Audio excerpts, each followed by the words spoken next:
Hi there, I'm Donna Wolfe from Naztazia.com. Today, I'll show you how to crochet the Mosaic Moss Stitch, which looks like the traditional granite, seed, and moss stitch, but it uses mosaic crochet techniques. To begin, chain any odd number for your project. I'm using 21 chains for my sample. We'll skip the first chain and make a single crochet in each chain across. You'll end up with 20 single crochet stitches on this row. With mosaic crochet, we change yarn every row, even if it's the same color. So to avoid all of those tail ends, we crochet right over them for both the beginning of the row and the ending of the row. I usually crochet over about 5 stitches and then trim the excess yarn in the back. Now you won't have any ends to weave in once your project is completed. As mentioned before, in this particular version of mosaic crochet, we use a new yarn for every row, even if it's the same color, because we always crochet in one direction and we don't turn our work. As you can see, I'm reconnecting the gray yarn to the beginning of row 2.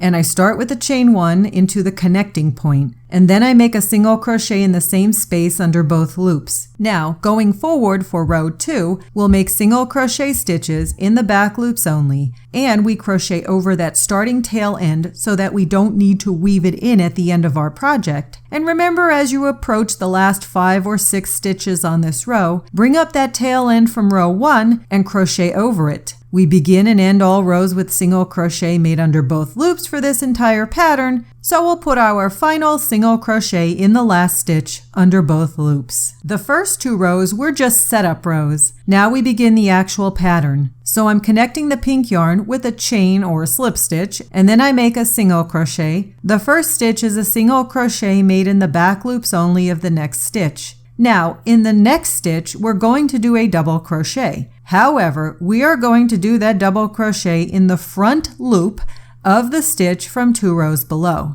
You can kind of see the loop sticking out a bit. And then in the next stitch, we make our single crochet stitch in the back loops only.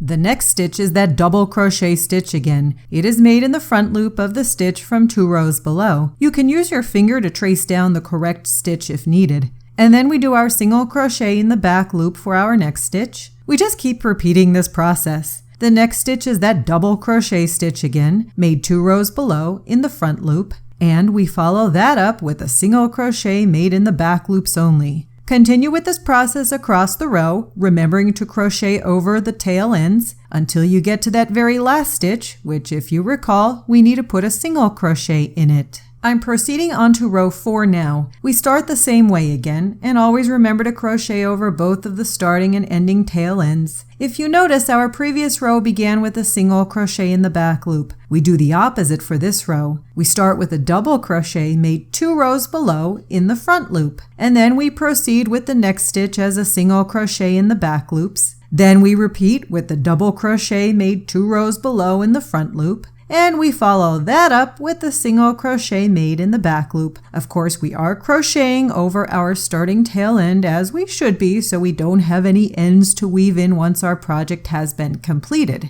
Continue alternating the double crochet 2 rows below in the front loop stitch with the single crochet made in the back loops across the row, until of course we get to the very last stitch. And you can see what this looks like thus far. Going forward, we're just going to repeat rows 3 and 4, and they are pretty simple to remember. The first and last stitches will be the single crochet made under both loops, and then depending upon what row we're on, we start off with either the single crochet or the double crochet, and our stitches are made in either the back loops or the front loops from 2 rows below. And that's how I make the very colorful Crochet Mosaic Moss Stitch.